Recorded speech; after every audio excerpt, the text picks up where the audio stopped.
Buenos días, ¿cómo están? Nosotros estas onicopatías las habíamos visto en terapéutica podológica, pero solo vimos cuáles eran, las nombramos, a qué se debían, pero no vimos la parte de cómo se trabajan, ¿sí? Desde la parte podológica. Ahora vamos a ver un par. Acá tenemos la famosa celoniquia, ¿sí? Que sabemos que es una alteración caracterizada, ¿sí? Por concavidad en la parte media de la lámina, eso lo vimos, que se produce mucho por anemia. Y lo importante acá para poder trabajar esta uña es mantenerla corta lo más que se pueda, para evitar justamente que la uña se levante. Y la forma de poder trabajarla, como ven acá, es recortar esas aletas que se levantan, ¿sí? Y poder ayudarla con el crecimiento con, por ejemplo, la lámina acrílica, ¿sí? Podemos trabajar un acrílico un poco más espeso, que lo vimos ya eso, y entonces lo hago más espeso y lo que hago es hacer una película por encima para ayudar a que la lámina no se levante.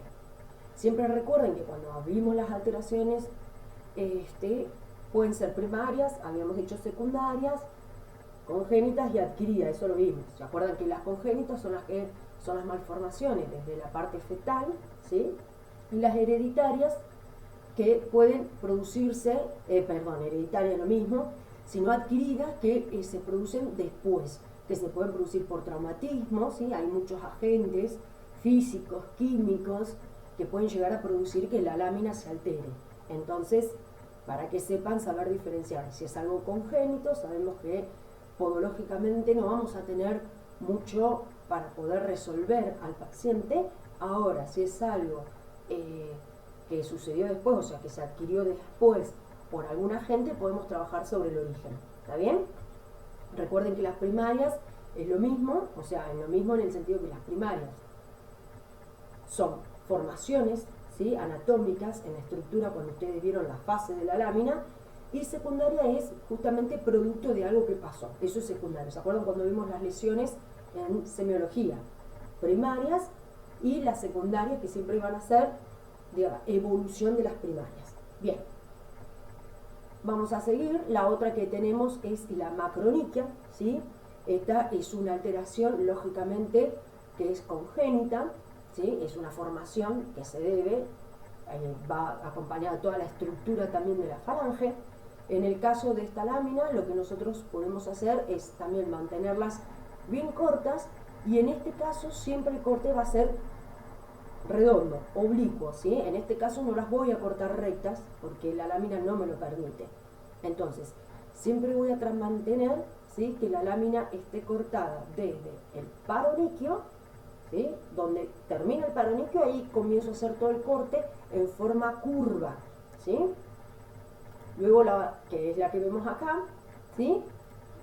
Luego tenemos la uña angular, ¿sí? Que se debe justamente a una curvatura, ¿sí? Convexa. En este caso de esta lámina nosotros vimos en terapéuticas también muchas formas de poder trabajarla. Por ejemplo, con botones. Al ser una uña muy angular, la fibra puede servir, pero es demasiado curva, es demasiado convexa. En este caso, el corte siempre tiene que ser recto, lo más recto posible, y evitar ingresar en la zona, ¿sí? Del paroniquio. Porque donde nosotros ingresemos y cortemos en forma angular, o sea, o en forma oblicua, podemos producir que esa uña se empiece a encarnar. Otra forma que podemos hacer es hacer con una fresa suave un pulido por encima, ¿sí?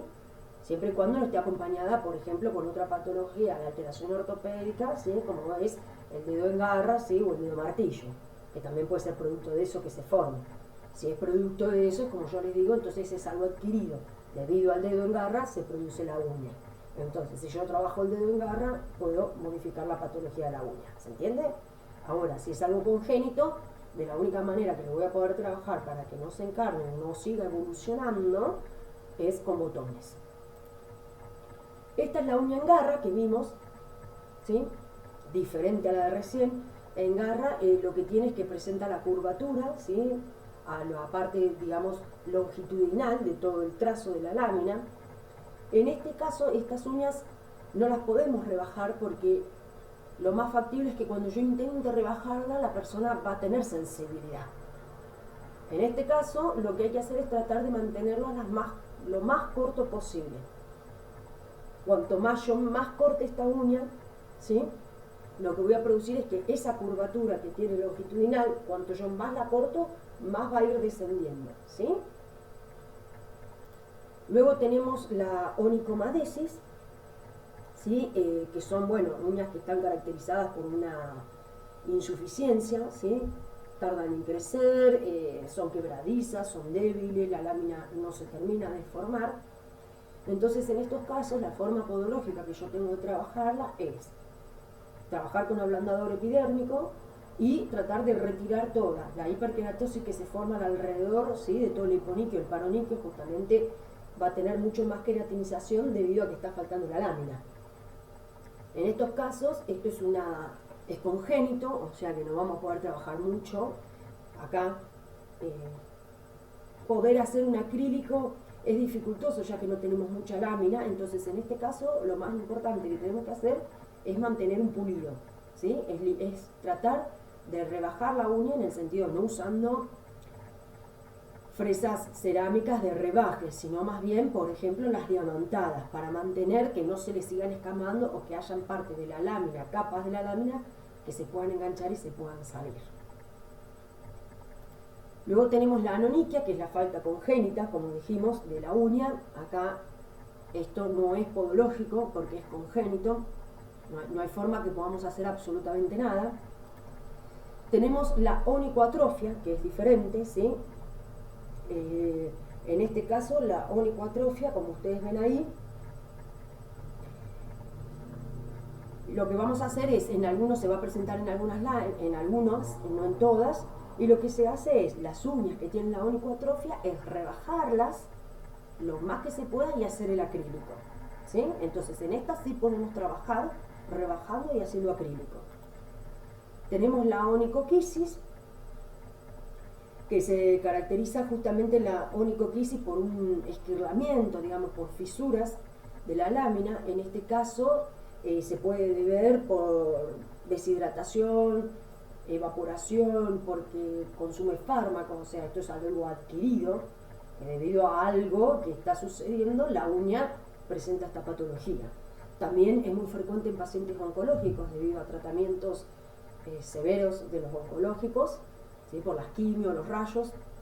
Este tipo de, como se les cae el pelo, puede presentarse la uña de esta forma.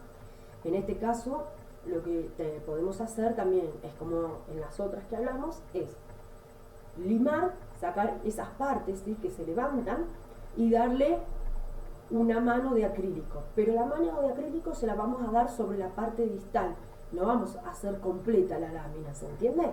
Porque no tiene sentido que yo cubra toda la lámina con acrílico cuando en realidad el problema del esquirlamiento está sobre el final de la lámina, sobre el borde libre.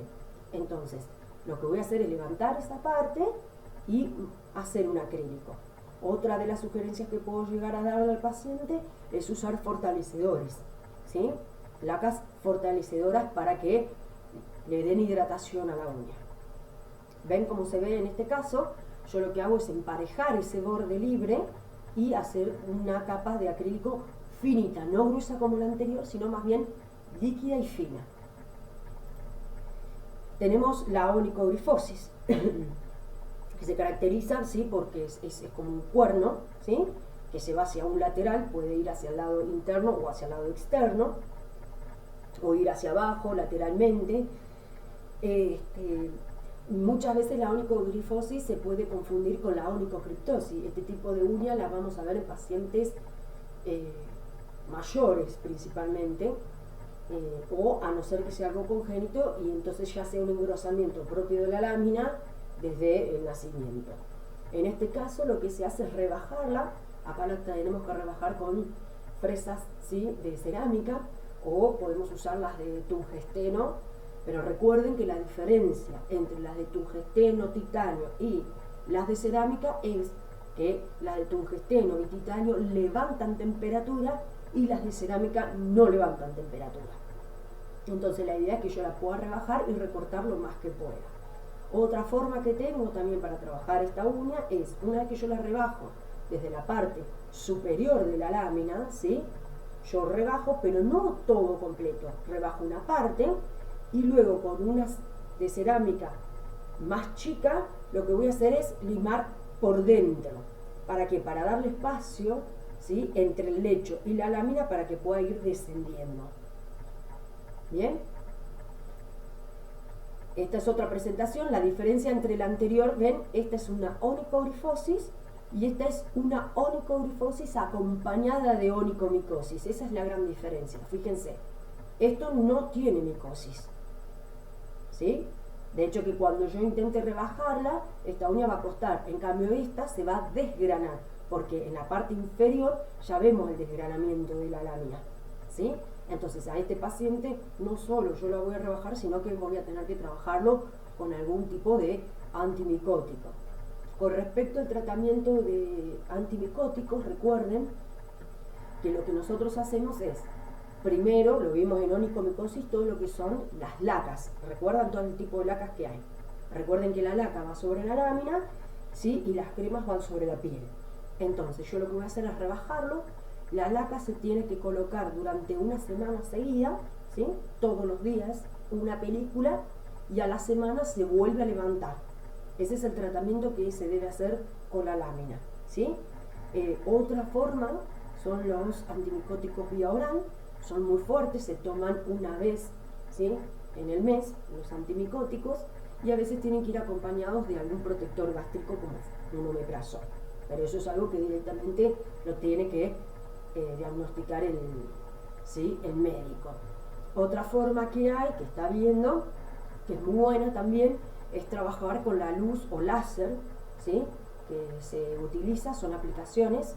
Lo que se hacen es hacerles disparos a la lámina para ir quemando al hongo, ¿sí? O sea, entonces, esas sesiones se hacen por lo menos 3 veces en la semana o 2 veces por semana durante un mes. Y luego, otra forma de la que se está trabajando mucho es el ácido nítrico. El ácido nítrico es un ácido que lo que hace es que nosotros lo colocamos, ese ácido va actuando y va desgranando. Entonces, cuando el paciente vuelve a la consulta, yo retiro todo lo que el ácido estuvo trabajando, ¿sí? Bien. Acá tenemos la onicolisis, ¿sí?, que es otra de las que es una separación de la lámina, ¿sí?, que se da desde su lecho prácticamente, o sea, desde su matriz hacia el borde libre, ¿sí? Es un desprendimiento. En este caso, los desprendimientos, acá lo que se puede hacer es rebajar esa parte con una fresa muy suave, diamantada, ¿sí? Se rebaja y se rellena ese corte que se está produciendo, se rellena con acrílico. ¿Para qué? Para evitar que se termine desprendiendo, ¿sí?, y se lastime el lecho.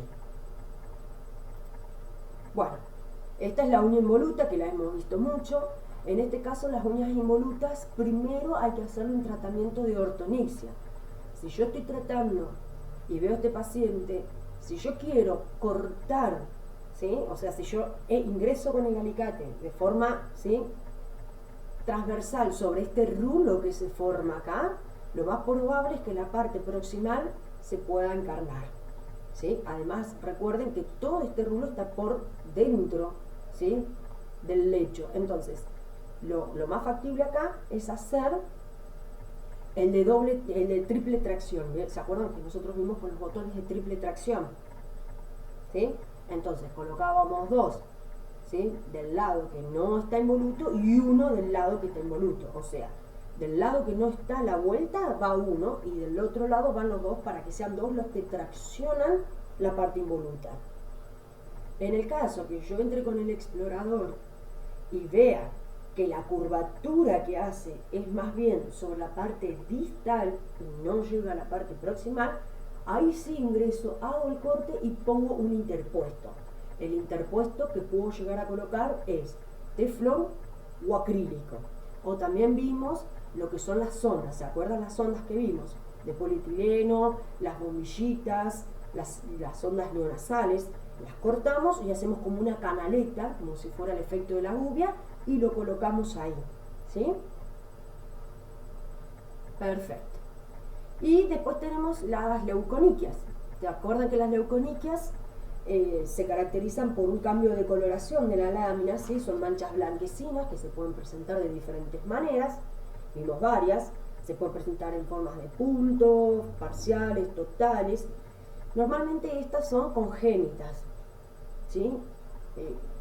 Es producto acá, no podemos trabajar sobre nada porque es algo congénito, ¿ves? Acá vemos, por ejemplo, estas son manchas transversales. Acá tenemos una mancha que, como ustedes ven, tiene un cambio de coloración, llega al borde libre después, y después tenemos las mitad y mitad, o las lindsay también se les dice, mitad y mitad, ¿sí? O la de las líneas de muerte, que son estas. En este caso no hay tratamiento podológico para esta patología, ¿sí? Bueno, espero que les sirva. Ahora vamos a seguir viendo las otras en el otro video.